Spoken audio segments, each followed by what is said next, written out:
Attorney Steve Zeidman. Why did you want to become a clemency lawyer? So let's say someone got 50 to life, even 15 to life. The trial's over. It's 3 or 4 years later, their appeals are over, and they're left completely on their own. And if we want people to accept responsibility, we want them to genuinely feel and express remorse, to do everything they can to atone and repair. Do we value it? Do we even recognize it? And that's what I began to experience. So many people who have done so much to become better, to grow, to transform.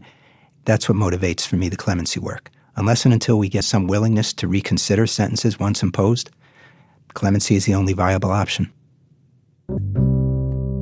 Had you ever heard of a case like that before where someone is turning themselves in?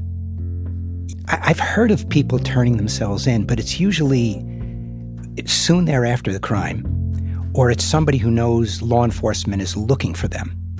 So it's, I can't run anymore. I've had enough. They're going to find me eventually. What makes this entirely unique is that Trevell was never a suspect in the first place. So no, I've never experienced anything like someone coming forward 17 years after the fact. Again, when they weren't on the run. This is absolutely extraordinary. He never wavered. There was no attempt at spin. He didn't try and justify. He didn't try and excuse. He wasn't trying to cut a deal. He was explaining why he did it, that it was the right thing to do, that he was comfortable with his decisions. So there's this remarkable, almost a serenity to him.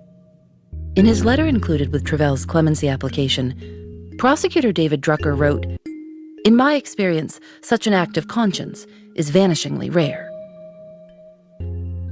Many defendants display remorse, but it is rarely clear how much they are sorry for their crime and how much they are sorry for getting caught. With Mr. Coleman, there is no doubt his remorse is as genuine as any I have ever seen.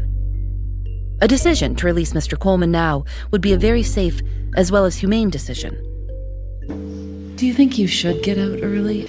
Do you think you've done your time? You know, that you've come to grips with what you did that night? I don't think I'm the one that should say that I've done enough time. You know what I mean? Do I feel like, I've come to grips with it? I do. I realized it, for years now. You know what I mean?